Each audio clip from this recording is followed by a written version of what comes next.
Hello everyone, welcome to exam B. मेरा नाम है अश्विनी पुंडीर और मैं स्वागत करता हूं आपका हमारे इस एग्री बी यूट्यूब चैनल पर।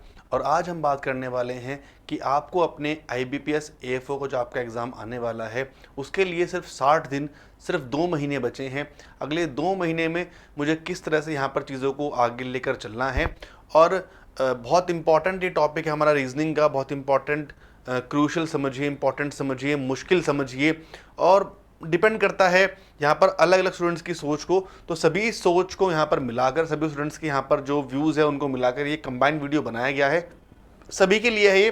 अगर आपको मुश्किल लगता है टॉपिक तो भी आप इसको ज़रूर देखिए, आपको आसान लगता है तो भी आप ज़रूर देखिए, आपको यहाँ से फ़ायदा ज़रूर मिलेगा। और मेन पॉइंट क्या है इस वीडियो का, मेन मुद्दा क्या है इस वीडियो का, वो है यहाँ पर smart work versus hard work कि अगले 2 महीने में मुझे क्या करना है, कड़ी मेहनत करनी है या फिर दिमाग से काम लेना है। तो इस वीडियो में आपको ये चीज़ें जो है वो पता लग जाएंगी। अगर आप यहाँ पर आज पहली बार आए हैं तो इस चैनल को आप सब्सक्राइब कर लीजिएगा और वीडियो को आप शेयर कर दीजिएगा। स्टार्ट करें इस वीडियो को। यह आपका एग्जाम का पैटर्न है, आप इससे भली बाती अच्छी तरह से वाकिफ़ होंगे, पूरी तरह से इसको जानते होंगे, क्योंकि अभी अब तो आप फॉर्म भी भर चुके हैं और आपका एग्जाम भी जो है वो आने वाला है। ठीक है, हम सीधा ना भाई देखो मुद्दे पर आते हैं। ठीक है, मैं सीधा जो है मुद्दे पर आता हूँ ना। तो मुझे ये पता कि आप जितने लोग यहाँ पर इस वीडियो को देख रहे हैं कि आपको कौन सा टॉपिक आता है, और ना ही मुझे ये पता कि आपको कौन सा टॉपिक नहीं आता। ठीक है, तो मैं एक जनरल यहाँ पर बात करूँगा। आप मेरे को एक सिंपल सी बात बताओ, सिंपल सी बात समझाओ, अगले 2 महीने में क्या मैं दिन रात मेहनत करूँ? क्या मेरे पास 48 घंटे हैं? क्या मेरे पास 60 घंटे हैं? नहीं, मेरे पास भी 24 घंटे हैं। जो मेरे बराबर में बैठा है उसके पास भी यहाँ पर 24 ही घंटे हैं। उन 24 घंटे में मुझे 3 टॉपिक अपने पूरे करने हैं। और ऐसा भी नहीं है कि मेंस का मैं अभी छोड़ दूँ, है ना। कहीं ना कहीं मेंस का मुझे थोड़ा बहुत रिवाइज करना पड़ेगा ना यार, क्योंकि ये मेरा होते ही 1 महीने बाद मेरा मेंस हो जाएगा। तो सारी चीज़ें मुझे यहाँ पर बैलेंस करके चल रही हैं। मुझे सिर्फ रीजनिंग नहीं पढ़नी, क्वांट्स नहीं पढ़नी, इंग्लिश नहीं पढ़नी, मुझे तीनों की तीनों चीज़ पढ़नी है। लेकिन मैं ऐसे चीज़ों को पढ़ सकता हूँ, मैं उतनी चीज़ों को पढ़ सकता हूँ ताकि मेरा एग्ज़ाम जो है वो कट ऑफ भी निकल जाए और मेरी जो मेरी सेक्शनल कट ऑफ है वो भी निकल जाए और जो मेरी फाइनल कट ऑफ है वो भी निकल जाए। आइए कैसे, ये चार्ट है, ये आपको मैं वीडियो में, हर वीडियो में मैं आपको ये चार्ट दिखाता हूँ। अगर आपने मेरी पुरानी वीडियोस देखी होंगी तो मैंने आपको वहाँ पर भी दिखाया होगा। और मैं बार बार इसको क्यों दिखा रहा हूँ, क्योंकि इसकी एक इंपॉर्टेंस होती है, इस चीज़ की यहाँ पर एक इंपॉर्टेंस है। ठीक है, तो देखो, ये मैं यहाँ पर एक बात आपसे बोलना चाह रहा हूँ। अगर मैं आपको ये बोलता हूँ, ठीक है, अगर मैं आपको ये बोलता हूँ कि मुझे भाई पजल समझ में नहीं आती, ठीक है, मेरे को जो है पजल समझ में नहीं आती, मैं क्या करूँ? ठीक यार, मैं बोलूँगा भाई 50 में से एक आपको बोलेगा, 50 में से भाई 20 नंबर की आपकी पजल सीटिंग आएगी।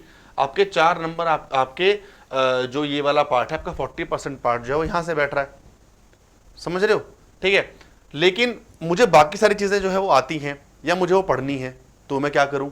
ठीक, तो देखो, पजल एक ऐसा टॉपिक है, अब लास्ट के 60 दिनों में अगर आपको पहले से वो टॉपिक अगर आता है, मैं बहुत साफ साफ बता रहा हूँ, अगर आपको वो टॉपिक बहुत पहले से आता है, आपने वो टॉपिक पढ़ रखा है, तो उसको आप कर लीजिए। लेकिन उसको आप रोज़ नहीं करना, उसको भी आप वीकली करेंगे। ठीक है, वो कैसे? ये हमारे पास वो टॉपिक हैं जो पजल से अलग है। ये मेरे पास वो टॉपिक है जो पजल से अलग है। आपके पास 60 दिन है, आपके पास लगभग 8 हफ्ते तो आपके पास है ही है, 9 हफ्ते भी आपके पास हो सकते हैं। ठीक है, 8 हफ्ते आपके पास यहाँ पर रेगुलर है। और ये मेरे पास देखो भाई 1 2 3 4 5 6 7 8 9, ये मेरे पास 9 ऐसे टॉपिक हैं। अगर मैं इन टॉपिक्स को सिर्फ वीकली भी करता हूँ, है ना, मेरी बात समझना बहुत ध्यान से, अगर मैं इन टॉपिक्स को सिर्फ वीकली भी करता हूँ तो भी मेरा पूरा जो सिलेबस है जिससे मैं पास हो सकता हूँ, मतलब यहाँ से मैं कम से कम मैं 20 से 25 नंबर प्लस, 20-25 नंबर प्लस यहाँ से मैं जो है वो लेकर आ सकता हूँ। और इन 9 टॉपिक्स से अलावा भी आपके पास ये ऐसे टॉपिक्स हैं, इनको रट लो, इनको समझ लो। अगर आपने ये टॉपिक भी कर लिए, लेकिन ये फिर गारंटी है कि आपको ये टॉपिक जो है बहुत अच्छे से करने पड़ेंगे। सिंपल सा फंडा है, अभी देखो करना है तो फिर अच्छे से करना, वरना फिर नहीं करना। ठीक, अब मैं बोलूँ कि यार स्मार्ट वर्क कर रहा हूँ मैं तो हार्ड वर्क क्यों करूँ? भाई तुम्हारे हार्डवर्क में से मैंने आधा स्मार्ट वर्क निकाल दिया, बट उस स्मार्ट वर्क में भी तो आपको हार्डवर्क करना पड़ेगा ना। पूरी मेहनत करने से अच्छा है कि कम पार्ट पे अच्छी मेहनत कर लो। समझ गए मेरी बात? Syllogism, blood relation, inequality, direction distance, coding decoding, alpha numeric, ये टॉपिक जो है इनको रट लो, इनको घोल लो, इनको पी जाओ। अच्छे से पी जाओ, ठीक है। यहां से आप कम से कम 20 नंबर, 15 से 20 नंबर आप यहां से आराम से ले सकते हो। और कितनी कट ऑफ जाती है आपकी रीजनिंग की, है ना, कितनी आपकी कट ऑफ जाती है। अगर आपकी अपनी कट ऑफ से अगर आप 4-5 नंबर, 5-6 नंबर अगर आप ऊपर लेकर आ रहे हो, वो देखो आपके लिए कितना बूस्ट है, वो देखो आपके लिए कितना बूस्ट है। हमेशा मैं आपको समझाता हुआ आया हूं कि 3 टॉपिक में से आपको एक टॉपिक हमेशा एक्सेल करना पड़ेगा। एक्सेल करना है तो देखो बस 2 महीने सब कुछ पढ़ो, सिंपल। अगर आपको रीजनिंग में एक्सेल करना है फिर तो आपको सब कुछ पढ़ना पड़ेगा, ठीक है। एक में से आप 50 में से आप 35 नंबर एक सब्जेक्ट में आप ले आओ, बाकी में आप 12-12, 15 नंबर ले आओ, 55-60 नंबर आ गए, खत्म बात, कहां दिक्कत आ रही है, ठीक है। तो ये टॉपिक ऐसे हैं जो इजी टॉपिक्स हैं, ठीक है, जो इजी टॉपिक्स हैं एंड जो डुएबल हैं इस पर्टिकुलर आपके टाइम में। इजी टॉपिक्स हैं, डुएबल टॉपिक्स हैं, कट ऑफ के लिए हैं। लेकिन इसमें से 1-2 टॉपिक जो है वो ऊपर नीचे हो जाते हैं, मतलब अभी तक जो सिनेरियो रहा है ये टॉपिक आते ही आते हैं, बट इसमें से भी आपके जो टॉपिक्स है ऊपर नीचे हो जाते हैं, ठीक है। तो इसका भी एक इलाज है मेरे पास। जैसे आपका ये वाला टॉपिक है ना, आपका ये वाला टॉपिक है। अब इन टॉपिक को ना आप वीकली कर सकते हो।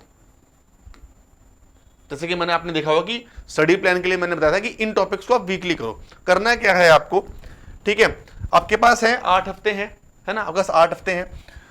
तो देखो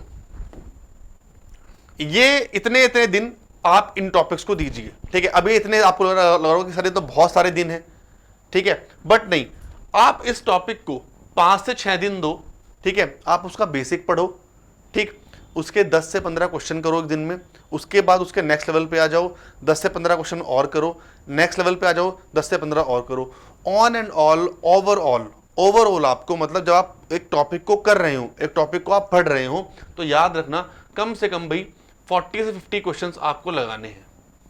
ये मैं तब बता रहा हूं जब आप उस टॉपिक को कर रहे होगे, ठीक है, क्लियर। अब इसमें एक बच्चा वो आ गया है जिसको भाई पजल भी करनी है, जिसको पजल आती है, ठीक है। तो हर एक टॉपिक के बाद जो भी आपका 6th डे या 7th डे जो भी बचता है, मतलब वीकली, हफ्ते में 1 बार या 2 बार आप यहां पर पजल की प्रैक्टिस आप कर सकते हैं। इस गैप में आप पजल को आपको करना तो है नहीं, आपको सीखना तो नहीं है, आपको सिर्फ प्रैक्टिस करनी है। तो आप हर 2 दिन में, 3 दिन में आप 5-6 पजल आप लगा लो। टाइम है तो दिन में एक लगा लो, बट ये सिर्फ पजल के लिए। पजल वालों को मैंने इसलिए यहां पर अलग से बताई चीजें, ठीक है। अगर आपको करनी है पजल और सिटिंग आपको अगर बनानी है, ठीक। रही बात इनकी, तो ये हो गया, ठीक है। अब मेरी बात यहां ध्यान सुनना, करना क्या है, ये टॉपिक आपको खत्म हुआ, आपके 5 से 6 दिन में आपने टॉपिक पूरा खत्म कर लिया। अगले टॉपिक पर आ जाओ, ब्लड रिलेशन, ठीक है। प्रायोरिटी क्या रखनी है, प्रायोरिटी यही रखनी है, ठीक है, प्रायोरिटी यही रखनी है। डेटा सफिशिएंसी हो गया, इनपुट आउटपुट है, क्रिटिकल रीजनिंग है, ये बात की बात है, बिल्कुल लास्ट के टॉपिक है ये, ठीक है। प्रायोरिटी ये रखना आप। ये आपने क्या 40-50 क्वेश्चन को प्रैक्टिस किया, ठीक है। डेटा की टेंशन मत लेना, ठीक है, डेटा आपको बहुत मिल जाएगा। अगर आपको एग्जाम भी से चाहिए, आपको एग्जाम से भी डेटा मिल जाएगा, डेटा आपको बहुत मिल जाएगा, ठीक है, प्रैक्टिस के लिए। नेक्स्ट आप आ गए ब्लड रिलेशन पे, ठीक है। आपने टॉपिक स्टार्ट किया, ठीक है। अब पुराने वाले क्या करना है, वो भी करना है। जब वो आपके उसने 50 कर लिए, अब क्या करना है, अब कुछ नहीं करने, पुराने टॉपिक के 10 क्वेश्चन लगा लो, ठीक है। पुराने वाले के 10 क्वेश्चन लगा लो और इसको अपना करना स्टार्ट कर दो, ठीक है।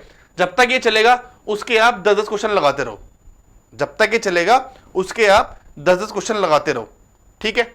ये टॉपिक खत्म हो गया, अब इस पे आ जाओ, इनइक्वालिटी पे आ जाओ, ठीक है। 2 दिन 3 दिन इसमें रहेंगे। जब आप इसको स्टार्ट करोगे, टॉपिक को स्टार्ट करने से पहले इसके 5 क्वेश्चन, इसके 10 क्वेश्चन, समझ गए। बहुत लॉजिकल सा फंडा है। मैंने यहां पर क्यों नहीं बोला कि सारे एक साथ कर दो, मैं पुराने टॉपिक्स क्यों करा रहा हूं, क्योंकि आप भूल जाओगे, एग्जाम तक आप डेफिनेटली भूल जाओगे, ठीक है। 5 किए, फिर 10 किए, उसके बाद फिर इस पर आ जाओ, ठीक है। फिर वही सेम चीज, 5 5 10, ठीक है। फिर इस पर आ जाओ, जब ये स्टार्ट करोगे 5 5 5, लास्ट वाले के 10। तो इस तरह से क्या होगा आप कि आप टच में रहोगे, आप प्रैक्टिस भी नहीं भूलोगे, आपके सारे के सारे टॉपिक जो हैं वो यहां पर आपके कवर हो जाएंगे। तो ये एक सिंपल सा फंडा, एक सिंपल सा रूल जो है मैंने आपको यहां पर समझाया है। अगर आप इस तरह से अगले 2 महीने में अपनी रीजनिंग को लेकर चलते हो, चीजें आपकी बहुत अच्छे से हो जाएंगी, अभी भी हो जाएंगी।